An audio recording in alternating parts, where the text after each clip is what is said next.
What's up, everybody? My Manitowoc machine here has been giving me long freeze, long harvest issues. It's been randomly dropping very large slabs of ice. I've already kind of looked at it and I suspect that it's an ice thickness probe issue.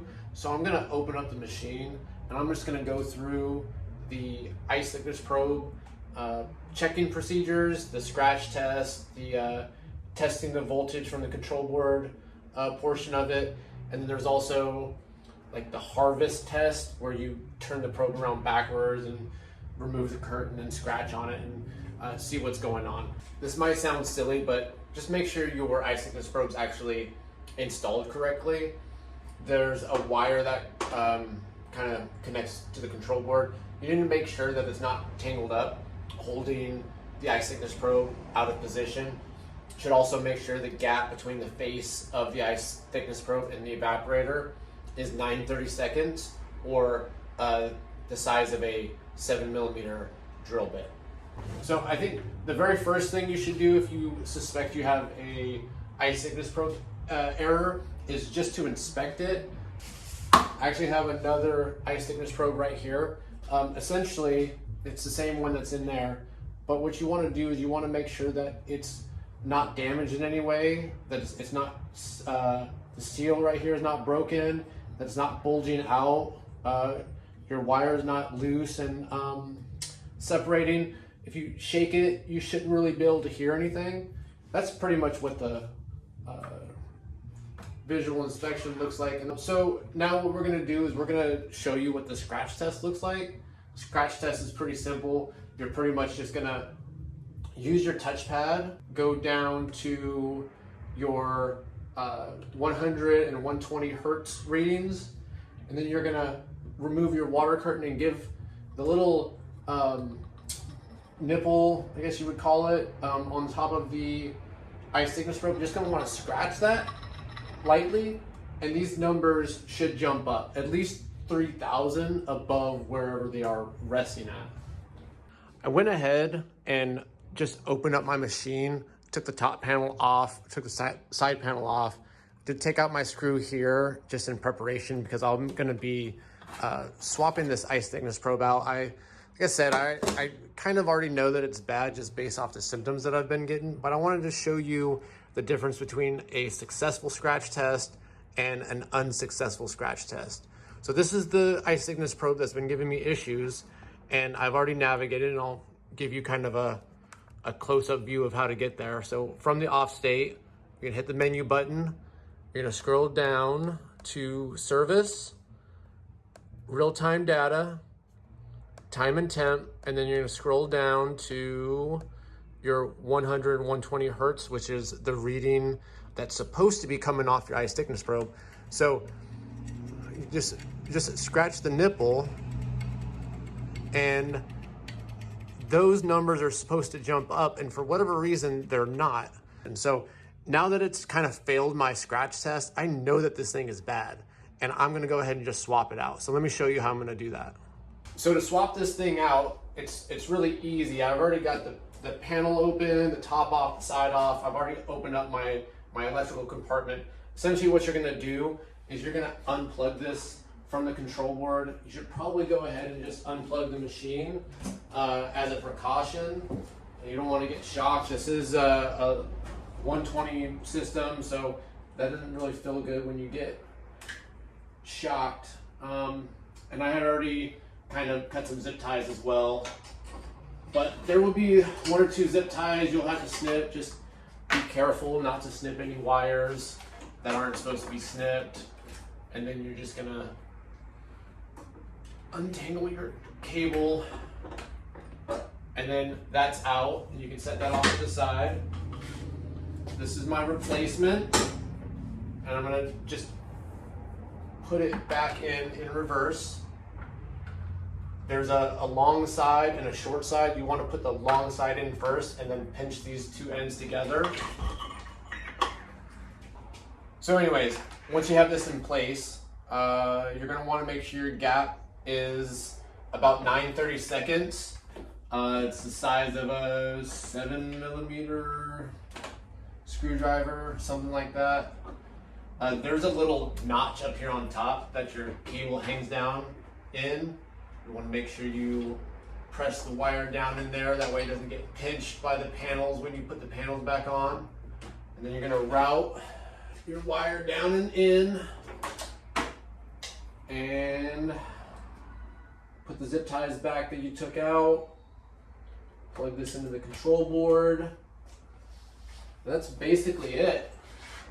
Obviously put your water curtain and everything back on, but I'm gonna go ahead and plug it in, and then I'm gonna show you the difference of when you do the scratch, what your number should look like. This is gonna be basically the same thing as before. Menu button, down to service, real-time data, time and temp, and then down to your 100 and 120 hertz. And then you're just gonna give that a scratch, and just like that, your numbers start to jump up. So that's what a good eye thickness probe should look like. The next thing we're gonna check, although I know it's not a problem, we're gonna check just so that you have an idea of what the next step in the process should be like. So if you're having harvest issues or eye thickness probe issues, eye thickness probes not triggering harvest, and you test this initially, and you're like, okay, well, this works. What else could be the problem? The next problem could be your control board. One of the tests that they want you to do is they want you to unplug the connector from the control board, and then inside there are 2 pins. The top one and the middle one are your pins that you're going to want to check, and you're going to be checking for DC voltage. You want a measurement between 3.25 and 3.35. So be very careful when you're testing this. Those pins in there are very fragile. They're kind of small, but I have it in there touching, and there's my reading of 3.30, which is in range between the 3.25 and 3.35. That's just telling me that the control board is sending the correct voltage out of those prongs, out of those pins, to my eye thickness probe, so the control board's doing what it's supposed to be doing. There's an additional step. Okay, let's say your eye thickness probe tests good with the scratch test, and your control board tests good with the voltage check, but you're still having eye thickness probe errors. It's still not working correctly. It's still failing to go into harvest when it's supposed to go into harvest. There's an additional check you can do. First, you're going to turn it on. You're going to have everything together the way it's supposed to be, and you're just going to start what would be a normal eye cycle. But we're doing something that in the manual, the Manitowoc manual, is called the harvest test. So now that it's on and running, all I'm gonna do is I'm gonna remove the water curtain, get it out of my way. You take the water, or you take the eye thickness probe, and you're gonna turn it around and just remount it.